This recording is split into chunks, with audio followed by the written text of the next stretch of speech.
D-vitamin det er så vigtigt? Jo, det kan jeg. Det er jo et livsvigtigt vitamin, først og fremmest. Og det er bedst kendt for knogler.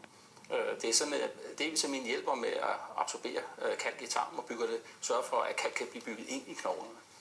Men de senere år, der kom meget ny forskning, som viser, at D-vitamin har mange andre betydninger også.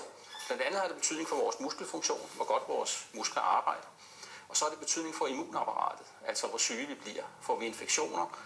Endelig er der det, der hedder autoimmun sygdom. Det kender vi bedst som ledegigt. Et eksempel på det. Og så er der også undersøgelser, der tyder på, at det har noget at gøre med cancer, altså kan nedsætte risikoen for kræft.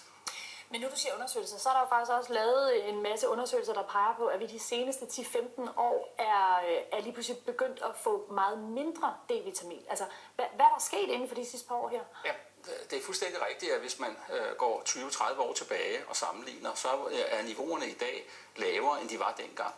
Og det, som vi tror har haft betydning for det, det er vores livsstil. Altså, vi sidder meget mere indendør, og vi er ikke så meget ude i solen. Og hvis vi endelig er i solen, så tager vi solcreme på, som er med til at beskytte os, men samtidig nedsætter vi så dannelsen af D-vitamin i vores hud. Hvordan finder man så ud af, om man mangler D-vitamin? Ja, altså hvis man skal finde ud af, at man mangler det, så skal man faktisk måle det. Og så kan man ud fra niveauet finde ud af, om man mangler det. Men der er jo også symptomer på D-vitaminmangel. Nu er det blevet beskyldt D-vitaminmangel for rigtig mange forskellige symptomer. Og har man en let mangel, så er det sådan, at man får nogle ret vage symptomer. Det er muskelsvaghed og lidt træthed, og det er jo noget af det, som vi alle sammen kender til. Først når man bliver har svær mangel på D-vitamin, så får man smerter fra skelettet. Det er primært de vægtbærende dele.